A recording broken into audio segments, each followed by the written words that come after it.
In between takes on the set, I had the chance to wander around Port Henry and explore a little bit of the town's history.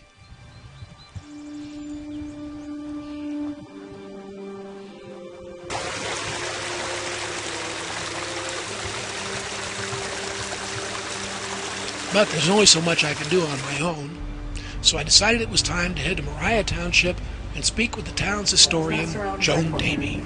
Okay, the town of Moriah became the town of Moriah out of Crown Point. We used to be Crown Point. And in 1808, we became the town of Moriah. Port Henry, in the old days, way back, was called Lewis Mills, because there was a man named Lewis had a mill here. There weren't too many population. There wasn't much in the way of population at that time. Around 1826, 25, 24, Major James Dallava came into town, and he had a mine, and he built a furnace, a blast furnace at the north end of town, and he had financial assistance from this man called Henry Huntington, who was the uncle to his wife. So it was a port right on the lake where he would ship out the ore, and with Henry, so it became Port Henry in about, I think it was 1826 that he named it. But I knew Tom Wheelock that worked there, and I think it was his father that had that long ago. Do you remember? I know, I think though that it might have burned in the late 40s and early 50s. Yeah, I've got it upstairs, so I would have to look that up. It doesn't fit very many dates up in here. I had thought that it was a car dealership. It was, Yeah, a garage, it was a dealership too. I'm trying to think what, Chevrolet it comes to mind. It might have been. And so then, I've got an old picture of it too. oh, I'd love to see that. I'll have to find, you gotta come back again. The bandstand that used to be up there, why did they take that thing out? That is still... Well, I read the minutes on that, and in 1953, they decided to take it down because it cost a little over $200 to fix it.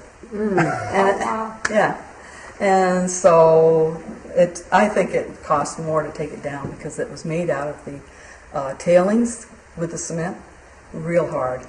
That was a beauty. Yeah, we loved that. Yeah, we loved it. But 1953, it went down. They voted it down in the village.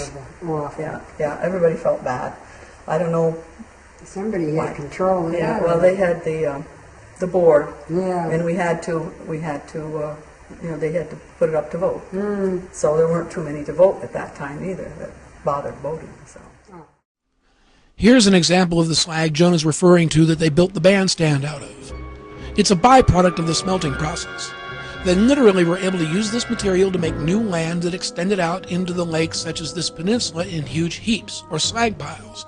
You see that dark shadow on the slope? Well, here's that same slope on the pile today. This stuff is so hard and resilient, they use it to pave highways.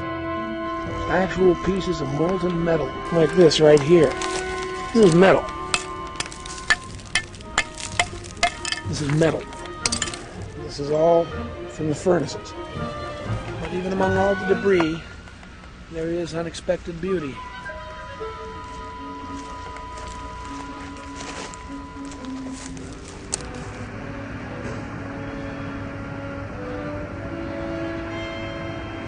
I mean, as lake as big as this is and old as it is, you never know what's down.